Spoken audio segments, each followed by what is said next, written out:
जो भी साथी हमारे हक में कोई सोशल मीडिया का भी इस्तेमाल करता है उसको उठा करके देशद्रोह का केस लगा के अंदर करते हैं आप लोग। फिर लोकतंत्र किस बात का बचा भाई? सबसे बड़ा देशद्रोही अगर कोई है तो भारत की फ्रंटलाइन मीडिया है। जो इंसान रोटी खाता है उसकी कीमत क्या होगी? वो कम पैसे की कम की होगी या ज्यादा की होगी, तो उसको समाजवादी स्टेट नहीं कहा जा सकता। सबसे पहले सुरेश कोथ ने कहा था कि इन पगड़ी वाले भाइयों के साथ मेरा खून का रिश्ता है, कोई टोक नहीं देगा इनको। अगर संविधान के खिलाफ कोई काम करता है उसको देशद्रोह कहा जाता है। आज भारतवर्ष का फ्रंटलाइन का मीडिया किसान को जाति और धर्म में बांटता है। आज जिस तरह हम किसानों का कानून तो वापस करवा के जाएंगे, इस देश के अंदर सच्चा लोकतंत्र भी स्थापित करके जाएंगे। याद रखें सत्ता में बैठे लोग, ये देश संविधान से चलता था, ये देश संविधान से चलता है और ये देश संविधान से चलेगा। समस्त भारतवर्ष से आए किसान साथियों, सबसे पहले मैं एक बात क्लियर करता हूं। 28-29 तारीख की बात है, जब मैं यहां बोल रहा था किसी साथी ने मेरे पाछा हाथ ला दिया, मैं गर्म हो गया और एक टिप्पणी कर दी। पूरा भाषण काट के बीजेपी के साथियों ने मेरी वही लाइन चला रखी है, पूरे हरियाणा पंजाब में घूम रही है। मैं गर्म हुआ था एक व्यक्ति पे, और उस भाई वो मेरे को जानता नहीं था, उसका मेरा समझौता भी उसी दिन हो लिया। मगर बीजेपी वाले हरियाणा और पंजाब में ये दिखा रहे कि सुरेश कोथ ने पंजाब के लोगों के बारे में कुछ बोला। भाइयों, इन्होंने वहां नहीं दिखाई कि जिस दिन आप यहां आए सबसे पहले सुरेश कोथ ने कहा था कि इन पगड़ी वाले भाइयों के साथ मेरा खून का रिश्ता है, कोई टोक नहीं देगा इनको। किसी भाई का दुख हो गया फिर भी माफी मांगूंगा, मेरा थोड़ा गर्म सभा है, पीछे का टोक दिया था एक भाई ने। अब मैं आज की बात पे आता हूं। आदरणीय किसान साथियों, आज हमारा धरने को लगभग 3 महीने हो गए।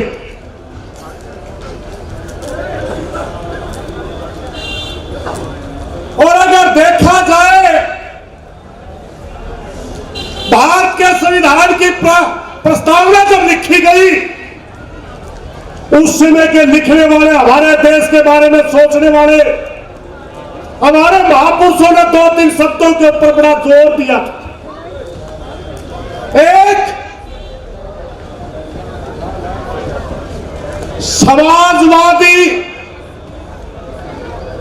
पंथ निरपेक्ष लोकतांत्रिक देश की कल्पना की थी। आज हमें विचार करते हैं, क्या हम समाजवादी हैं? क्या हमारा स्टेट वेलफेयर स्टेट है? आज हम अगर सोचना विचार करें, क्या हमारा स्टेट पंथ निरपेक्ष है? अगर आज हम विचार करें, क्या हमारा देश आज लोकतांत्रिक है?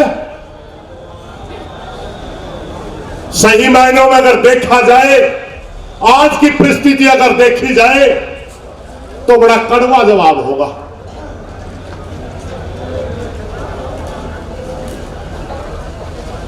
साथियों, जिस देश के अंदर हर चीज को व्यापार की दृष्टि से देखा जाना जाए, जिसके मां के दूध का मोल भी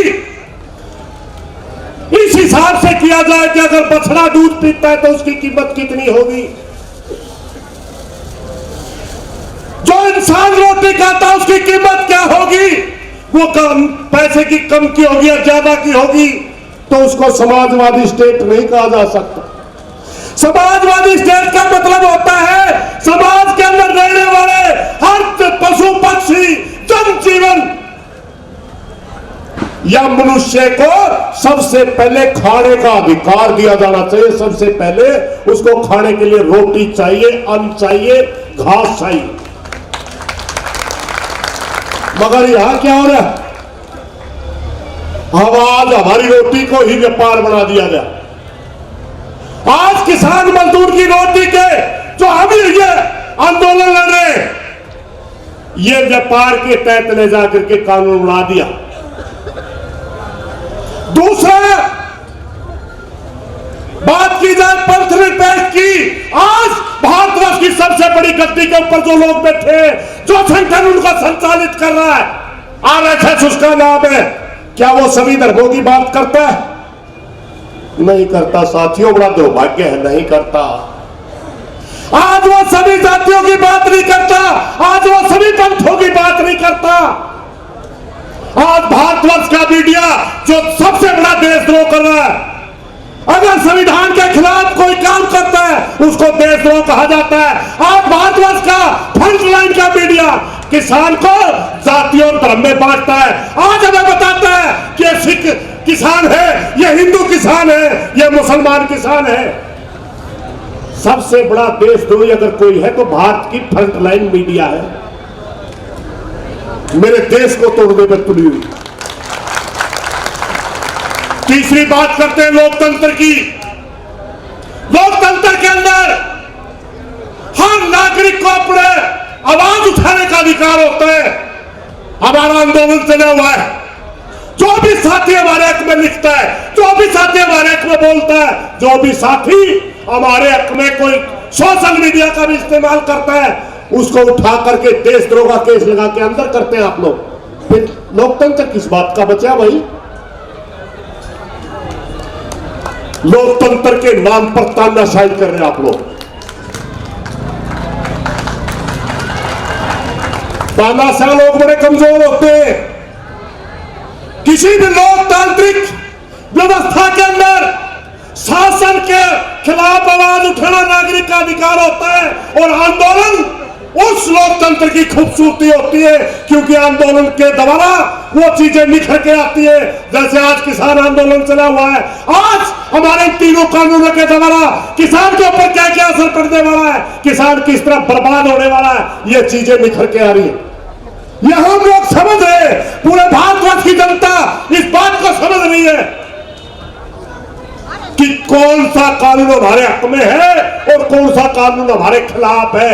ये लोकतंत्र की ताकत होती है। मगर तानाशाह लोग अपने खिलाफ एक अक्षर भी सहन नहीं करना चाहते।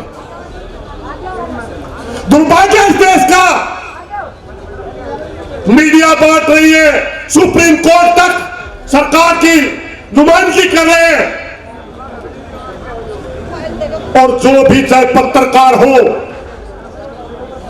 चाहे को आपका बड़ा वकील हो, चाहे सुप्रीम कोर्ट के रिटायर्ड जजेस हो, जो भी किसान आंदोलन का समर्थन करता है, उनके खिलाफ केस दायर कर दिए जाते हैं।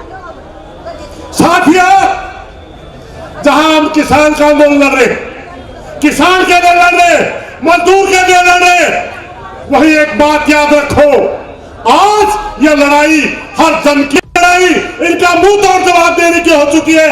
आज जिस तरह हम किसानों का कानून तो वापस करवा के जाएंगे, इस देश के अंदर सच्चा लोकतंत्र भी स्थापित करके जाएंगे। जिस लोकतंत्र के अंदर हर किसान को आवाज उठाने का अधिकार हो, जिस लोकतंत्र के अंदर हर मजदूर को अपने लिए बोलने का अधिकार हो, हम वो भी चीज करवा के जाएंगे।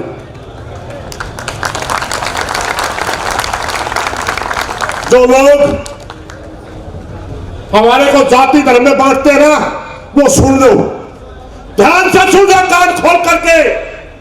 इस देश के अंदर हमेशा ये देश पंथ निरपेक्ष था, पंथ निरपेक्ष है और पंथ निरपेक्ष रहेगा। दुनिया की कोई ताकत हमें बांट नहीं सकती, क्योंकि हमारे खून के अंदर दमा हुआ है। आप कितनी भी ताकत लगा लो, आप इसको बांट नहीं पाओगे।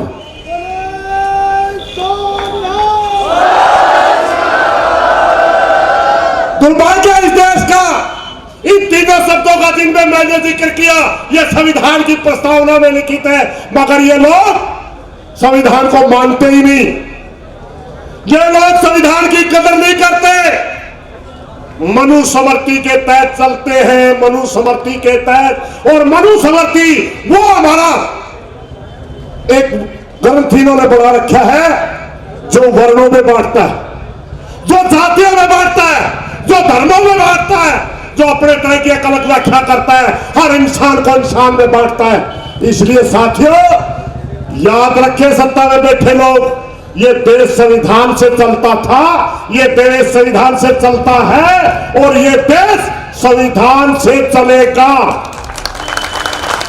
आपकी मनमानी हम चलने नहीं देंगे।